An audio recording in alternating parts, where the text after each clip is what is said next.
Are your insights truly valuable to others? How about your problem-solving abilities?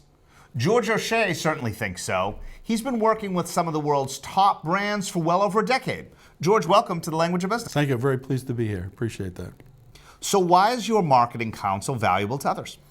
A lot of people, they don't look at past experience and draw on outside resources to try to get fresh set of eyes on a problem. We provide fresh set of eyes and many years of experience to try to bring to take care of a problem that they may have. As an independent marketing consultant, what needles are you trying to move? Revenue, margin, profit, something else? Depends on the problem. Some people are trying to build a brand.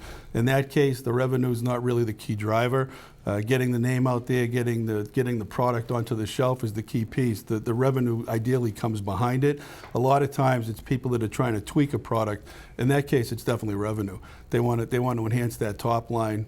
Ideally, if they tweak the product, it's going to impact their bottom line as well. But it depends on who the customer is and who the client is that they're trying to take care of. Tell us about some of your biggest successes and some of your biggest oopses. Well, it's a lot of oopses. You learn from past mistakes. There was a company that we worked with when I was just starting out, Menon Company that Colgate owns. Sure.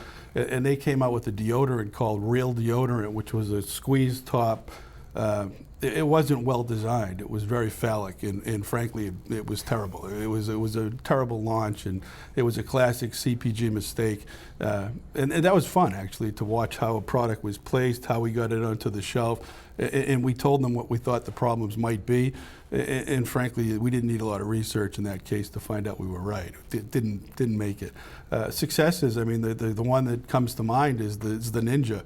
It was a brilliant idea by the people at EuroPro, skilled marketers, really entrepreneurial, very driven, with an ability to get product on in front of the consumers on TV.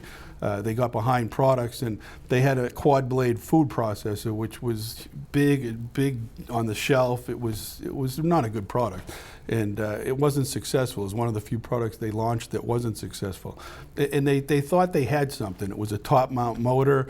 It was a really sharp cutting mechanism, and we went in to meet with them, and we streamlined the vessel. We kept the top mount motor on it and decided that the blade was a really powerful blade, and we launched it as a different product. We named it, we gave it an identity, we gave it a personality, and we embraced the polarizing piece that was inside the product, which was a sharp blade. We made it the hero of the product, and we called it Ninja. How did you come up with Ninja? Well, we assembled a team inside of a breakout room, inside of Proteus, my old colleagues. And Charlie Kahn, who was a brilliant branding guy, was the guy that generated a bunch of different ideas on a storyboard. And we all started to participate in a brainstorming session. And we got to the point where the piece that we were touching, the blade itself, was unique. It was like a dagger. I mean, it was a large, sharp element. It was polarizing. And we decided that to really make a story sing, we needed to make that the hero. We named it Ninja just based on the fact that the ninja can perform any task with a sharp element, and generally the outcome is to their favor. It was a very male-oriented type product. It was masculine looking. We needed to soften it to some degree, so we put a powerful woman on the box in a ninja pose, and we came up with the tagline, "Rule the kitchen." And the intent is that who's ever using the product itself, they can make any type of a product that they want. The cutting element, the blade, the polarizing feature, it became the hero. And Ninja stuck. It was named, that day inside of an office with a group of people and supported by the people at EuroPro who thought it was a great idea, and they supported it on TV and drove the heck out of the product. Are you worried that by saying rule the kitchen or making it female that you were cannibalizing part of your market? No, because we saw the design of the product, as I said, it was masculine.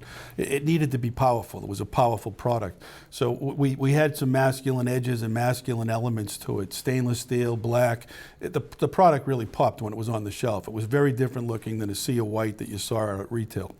So we knew that a man would be drawn to that product. The woman on the package, she was in a dominant pose, but it was a power pose. It was somebody that we thought would people would gravitate towards. We didn't see it as a polarizing feature at all. We thought, if anything, it would draw on both sexes to say this is a great idea and this is a powerful product that male or female could use. How many of your ideas get adopted 100% by your client and ultimately shown to the consumer versus heavily edited? It's a tough question. Generally, what you'll see is people, they want ideas. They want fresh eyes. They want somebody to bring a different perspective.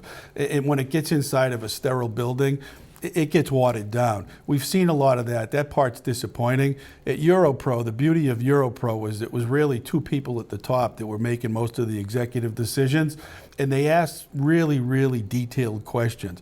And you could almost see the gentleman that was on TV who owned the company. His mind was always going. It was continuously surfacing ideas, and it was rapid fire questions that he would throw at the team as we sat in front of him at a conference table. We could tell when he was interested. We could tell when he was hooked. And we could tell, frankly, when he didn't buy the concept. But we never really backed down, and I think he admired us for not backing down.